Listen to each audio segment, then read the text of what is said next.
Assalamualaikum warahmatullahi wabarakatuh. Anak-anakku yang saya cintai, pada pagi hari ini kita akan belajar materi pelajaran sejarah kebudayaan Islam kelas 5 dengan bab kemenangan di kota Mekah atau Fathu Mekah. Sebelum pelajaran saya mulai, alangkah baiknya di masa pandemi ini kita selalu menjaga kesehatan kita dengan selalu mematuhi protokol kesehatan dengan memakai masker dan cuci tangan setiap hari. Baiklah anak-anak, pada kesempatan hari ini saya akan menerangkan tentang subbab C, yaitu kemenangan di kota Mekah, yang biasa sering kita dengar dengan peristiwa Fathu Mekah. Adapun tujuan pembelajaran pada pagi hari ini, yang pertama, dengan kalian setelah mengamati pelajaran atau penjelasan dari guru, kalian akan mampu menemukan informasi penting tentang peristiwa Fathu Mekah dengan benar. Tujuan yang kedua adalah melalui tanya jawab nanti kalian mampu mendeskripsikan makna yang tersirat dari peristiwa Fathu Mekah dengan jelas. Tujuan yang terakhir atau yang ketiga adalah setelah kalian mengamati, maka kalian akan mampu menerapkan kehidupan sosial keagamaan di sekitar kalian dengan cara benar. Sebelum saya memasuki ke inti materi, coba saya ingin tanya dulu, apa sih Fathu Mekah itu? Pasti di antara kalian ada yang tahu. Fathu Mekah adalah terbukanya kota Mekah atau kemenangan Rasulullah Shallallahu Alaihi Wasallam atas kota Mekah. Kota Mekah yang selama ini dikuasai oleh orang kafir Quraisy berhasil dikuasai oleh kaum muslimin.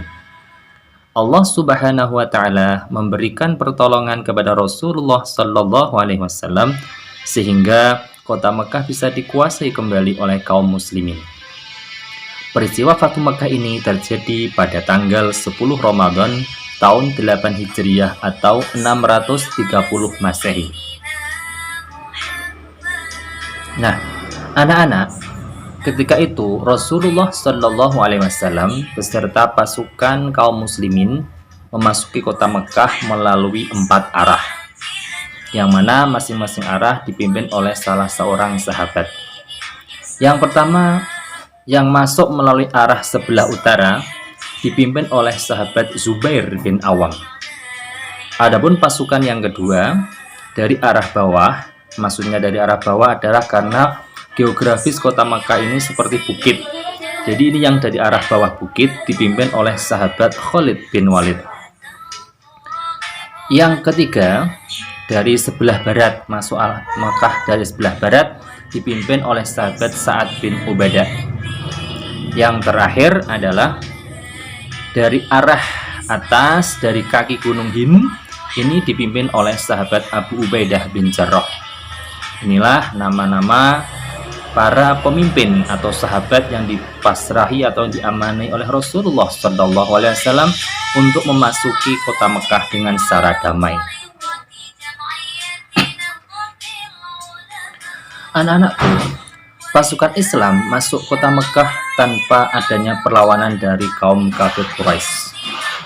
Rasulullah Shallallahu Alaihi Wasallam kemudian menyuruh para sahabatnya untuk menyampaikan pengumuman. Apa isi pengumuman tersebut? Yang pertama, barang siapa yang masuk ke rumah Abu Sufyan maka akan aman. Yang kedua, barang siapa yang masuk ke rumahnya sendiri dan menutup pintunya maka akan aman. Yang dimaksud rumahnya sendiri adalah para pasukan Islam ini terdiri dari kaum muhajirin yang dulunya adalah kaum asli penduduk kota Mekah. Nah, kesempatan untuk masuk kota Mekah ini itu seperti masuk ke rumahnya kembali yang sudah tinggal lama oleh kaum muhajirin.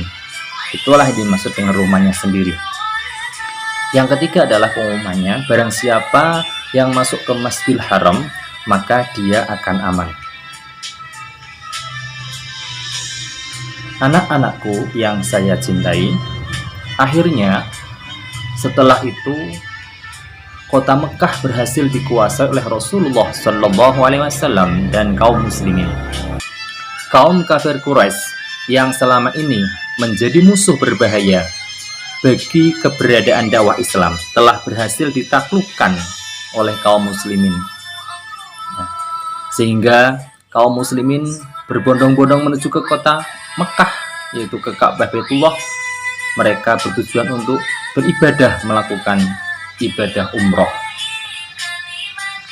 Para sahabat kaum Muhajirin dengan bersemangat penuh kemenangan memasuki kota kelahiran mereka. Kota Mekah adalah tanah air kaum Muhajirin yang telah lama ditinggalkan hijrah ke Madinah bertahun-tahun lamanya. Anak-anakku yang saya cintai, dari peristiwa Fathu Mekah ini ada sedikit pelajaran ataupun ada beberapa pelajaran yang bisa kita petik. Yang pertama yaitu untuk menghancurkan kebatilan dan menegakkan kebenaran itu tidaklah mudah. Tidaklah seperti kita membalikkan telapak tangan kita, tetapi memerlukan perjuangan yang sangat panjang dan melelahkan. Kaum muslimin tidak hanya berpangku tangan cukup dengan berdoa saja, tetapi mereka juga berjuang dengan gigih penuh pengorbanan, baik harta maupun nyawanya. Karena sebelum peristiwa Fathu Mekah ini telah jadi beberapa peperangan, sehingga banyak sekali kaum muslimin yang meninggal atau mati menjadi mati syahid. Nah, selanjutnya dengan peristiwa Fathu Mekah ada pelajaran lagi yang bisa kita petik, yaitu bahwa kebenaran itu harus kita tegakkan dengan segenap kemampuan dan cara yang baik, tidak melampaui batas maupun mendolimi pihak lain. Kebenaran harus ditegakkan dengan cara yang benar pula. Jadi jangan sampai kita melakukan kebenaran tetapi kita mendolimi pihak lain atau kita menyakiti orang lain. Jadi ketika kita mau melakukan kebenaran dengan cara yang benar, itulah pelajaran yang bisa kita ambil hikmahnya dari peristiwa Fathu Mekah. Anak-anakku yang saya cintai, demikianlah pembelajaran pada hari ini. Semoga apa yang saya sampaikan bisa bermanfaat dan bisa diambil yang baik oleh kalian semua. Pelajaran pada hari ini kita akhiri dengan bacaan hamdalah. Alhamdulillahirabbil alamin. Saya akhiri. Assalamualaikum warahmatullahi wabarakatuh.